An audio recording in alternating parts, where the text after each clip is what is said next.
Good morning. I'm Joe McNally, the acting United States Attorney here in Los Angeles.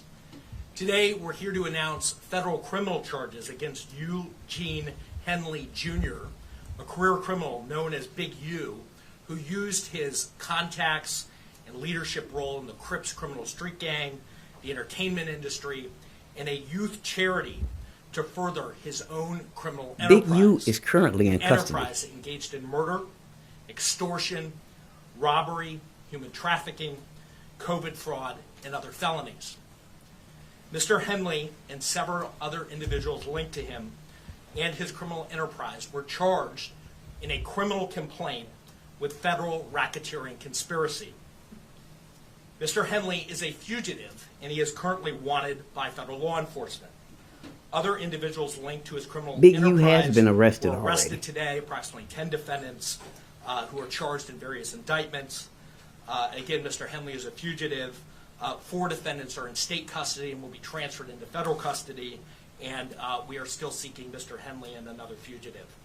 The Department of Justice's top priority is eliminating violent crime caused by criminal street gangs and organized crime. These organizations cause a tremendous amount of harm in our communities. And today's arrests are part of our office's efforts, FBI, IRS, LAPD, the team you see up here, to make our community safer and rid our streets of these criminal street gangs, including ones operated by violent felons like Mr. Henley, who are posing as savvy businessmen and community leaders, but in the end are violent criminals. The affidavit filed with the criminal complaint alleges that Mr. Henley operated Big U Enterprises, a mafia-like organization that utilized Mr. Henley's stature and long-standing association with the Crips criminal street gang and other gangs here in Los Angeles to intimidate businesses and individuals in our communities. I want to stress that the allegations here in the complaint are allegations only, and the defendants are presumed innocent until proven otherwise. Let me talk a little bit about Mr. Henley and the street gang here. As I said, Mr. Henley is a widely known leader within the Rollin 60s. He rose to prominence in that gang decades ago, and he has since been a fixture on the internet, talk shows, and podcasts, all things that law enforcement have looked at closely as part of this investigation. He has maintained the image of an entertainment industry entrepreneur running a music label and of somebody who gives back to the community here in Los Angeles, funding a South LA-based charity, developing options, which purports to help at youth risk escape gang life and escape the perils of gangs in high crime areas. The facts alleged in the complaint paint a very different picture. It is one of a murderer, a thief, a liar, and a cheat, and the criminals that enabled him. For example, Mr. Henley engaged in a murder of a musician signed to his label in 2021 and dumped the victim's body in Las Vegas off of the I-15 freeway. He then attempted to evade and obstruct the investigation into the murder, including ordering witnesses not to speak with law enforcement. Henley's criminal enterprise also engaged in other crimes, including transporting prostitutes across state lines, extorting strip clubs, marijuana dispensaries, and other businesses, and fraudulently applying for COVID loans in the form of a business relief loan. On that application, Mr. Henley falsely stated that his music label, Unique Music, operated at a $200,000 profit in 2019 and was entitled to government assistance, despite the reality that the company had operated at a loss and was ineligible for such relief. Finally, Mr. Henley is accused of embezzling donations made by celebrities, professional athletes, and businesses to his charity, Developing Options, which, as I said, purports to give South LA at-risk youth alternatives to gang violence, drugs, and other criminal activity. Henley used this charity as a front. He used it to conceal his fraudulent activities, his criminal enterprises activities, and evade detection from law enforcement. If convicted on the racketeering conspiracy, he and his co-conspirators face approximately a 20-year federal prison sentence. I want to thank our federal law enforcement partners, our state law enforcement partners who brought about the result here today. The Los Angeles Metropolitan Gang Task Force from the FBI. It's comprised of FBI agents, LAPD officers, IRS Criminal Investigation, the U.S. Department of Justice Inspector General's Office, Los Angeles Police Department, the North Las Vegas Police Department. This case is a great example of state and federal law enforcement working together to address harm from a criminal enterprise. I also want to thank our prosecutors, Assistant U.S. Attorneys Kevin Butler and Jenna McCabe, for their diligence and dogged determination in this case. With that, I'll turn it over to our next speaker, FBI Special Agent in Charge, Ted Dox. Thank you, Joe. Absolutely. My name is Ted Dox, Special Agent in Charge of FBI Los Angeles' Criminal Division. These operations are truly a team effort, and I would like to recognize those partnerships. If not for their commitment, dedication, and follow-through, we would not be here today. First, I'd like to thank LAPD, IRS Criminal Investigations, and the U.S. Attorney's Office for working collaboratively for the past 4 years, in this case with FBI Los Angeles Metropolitan Task Force on violent gangs. I'd also like to thank the U.S. Marshal Service for their assistance today, and many departments in California, Arizona, Nevada, and the North Las Vegas Police Department. Now, this morning, hundreds of agents and officers, including multiple SWAT teams, executed multiple arrest warrants for many of the 19 defendants charged in this case. Search warrants were executed at 6 locations. Those searches continue to be underway. 4 of the 19 defendants were already in custody, and 10 defendants were taken into custody in the last 24 hours.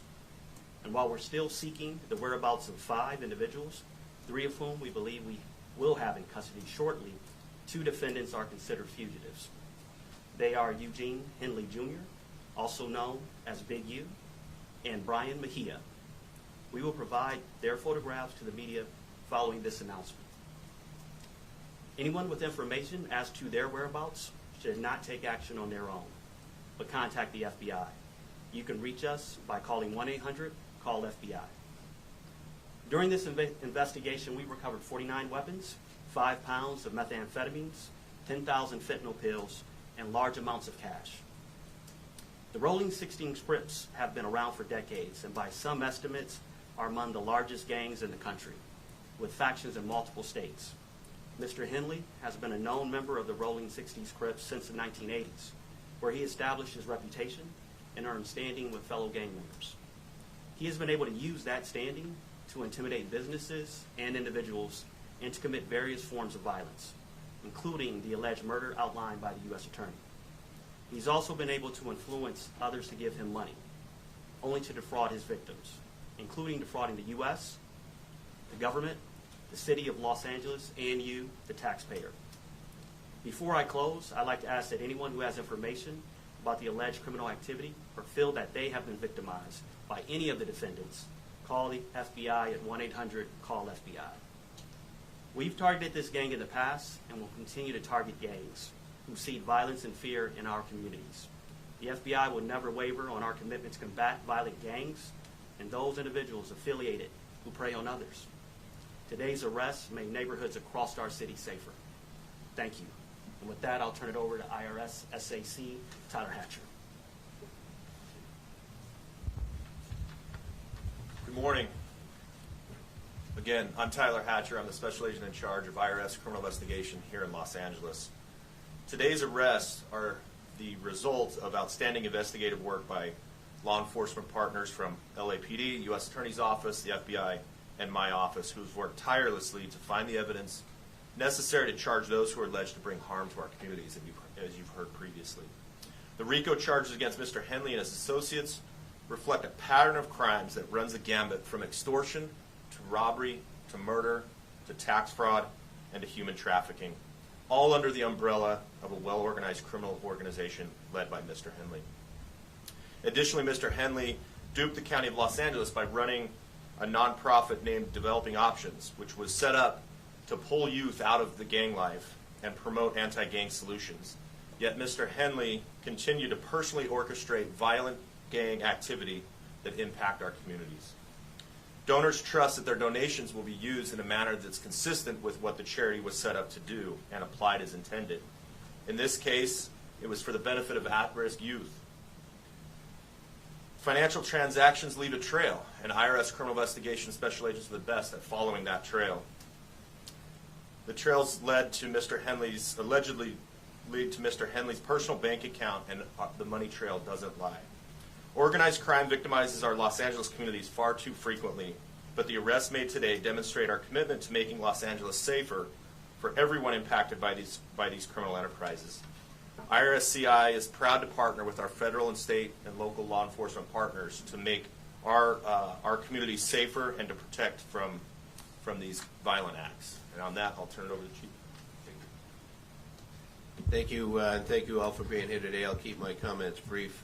From day one, the Los Angeles Police Department's been proud to stand shoulder to shoulder with the FBI and our partners here today in this critical investigation.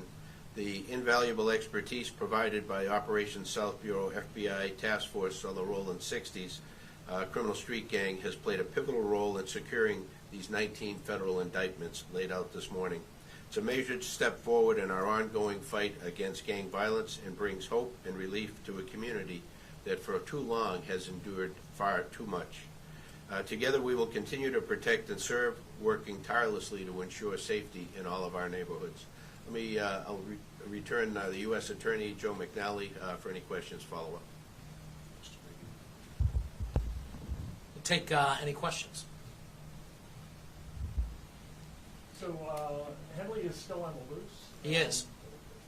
Do you expect to snag him today, or is this something where he's gone? Yeah, I think all I can say is that look, he is the leader here, and we're looking for him and trying to find him. He's a fugitive at this point, and we're using resources to try to track him down. When were the other arrests made? The arrests were made this morning, early this morning.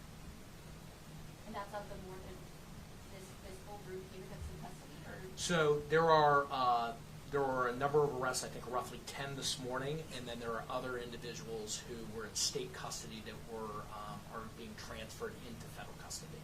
But approximately 10 arrests were made this morning. I think you mentioned it earlier, but what kind of penalties or time imprisonment are you speaking of? So a federal racketeering conspiracy complaint that's charged here, 1962D, covers up to 20 years in federal prison. The next stage here would be that Mr. Henley and others would be indicted by a grand jury, and the penalties at that point could range and include higher penalties. So at this point, he's charged in a criminal complaint. Is he charged with murder too as well? He's charged in a RICO conspiracy, and part of that RICO conspiracy, one of the predicate acts is the murder that is described in the complaint. He has not yet charged in an indictment with substantive murder. You mentioned the taxpayers were defrauded. Can you tell us how much taxpayer dollars he obtained from what city leader or official? And what does this mean for groups that are working on anti-gang efforts and trying to get donations from celebrities as the youth? Sure. So I think just to kind of go back, Mr. Henley and the allegations are here, operated a criminal enterprise. He used his status in LA as a gang member, somebody who was known as an enforcer, in order to execute the crimes that are described in the criminal complaint.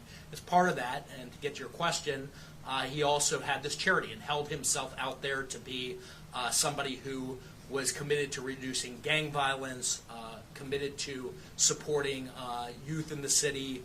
As part of that, he received grants from government agencies to do that work. And as we describe in the criminal complaint, he used that goodwill to benefit himself. He diverted money from that charity and lined his own pockets with it, and that money was ultimately traced, and that we can show that he used it for personal purposes. So there was an embezzlement angle to this, to the criminal enterprise, where hundreds of thousands of dollars were siphoned off that should have gone to charitable purposes, gang reduction, gang intervention. Instead, he used it for his own purposes, his own criminal enterprise. In addition to that, there was tax loss. And like many of our cases, we ultimately do a financial investigation, and we see that that embezzlement and that siphoning happens often. There's a parallel tax conduct that is also described in the complaint. So you're talking about hundreds of thousands of dollars that the charity ultimately siphoned off for his purposes. It was a charity that he controlled, and again, held himself out there to be somebody in our community who was, as Chief McDonald said, these communities, it's oftentimes our poorest communities that need intervention the most, they need law enforcement the most. He held himself out as somebody who was part of that team trying to improve South Los Angeles. And the facts in the indictment and the wiretap calls that we intercepted as part of the investigation that are described in the complaint, not the indictment, the complaint, describe that contradiction. That on the one hand he's Mr. Charity, and on the other hand he's engaging in all this criminal conduct. That's set out in the criminal complaint. And so it's outlined in the criminal complaint specifically what government agency gave him money? It's outlined. It's outlined that he got grant money. I believe that money flowed through the city of Los Angeles, but I don't have the specifics in front of me. What I can tell you is that typically, grants flow through the state and then eventually, are typically issued through the city. And to the tune of hundreds of thousands of dollars? Hundreds of thousands of dollars. Did you say the name of the charity? Are you allowed to say that? Maybe Yeah, the charity I referenced earlier is Developing Options. Developing Options. Okay, well, thank you very much. Last question. I apologize. Just your efforts to find Mr. Henley. Have you had? Do you have any idea about his potential whereabouts, or any more that you can tell us on? No, other than he's a fugitive, and he's being sought by law enforcement, and we're obviously looking for him as we would any fugitive who's engaged in the type of conduct that's alleged here. Believed to be in Southern California. No idea. We believe that he may be in Southern California, and for that reason, we're providing his picture and encourage anybody to contact the FBI who knows his whereabouts. All right, thank you very much. The press release is out. There's a copy of the complaint and affidavit that's attached to the email that it was sent out. If you need it, you know where to reach me. Did you have copies of this? We do. If you want to take of these photos, you can go up and take photos if you want. There's no digital copies. I will take something with my phone. Oh, I got and it. post it.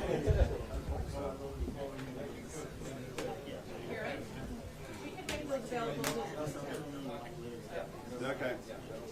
We'll probably put it on Twitter, but if anybody needs a photo in a few minutes, contact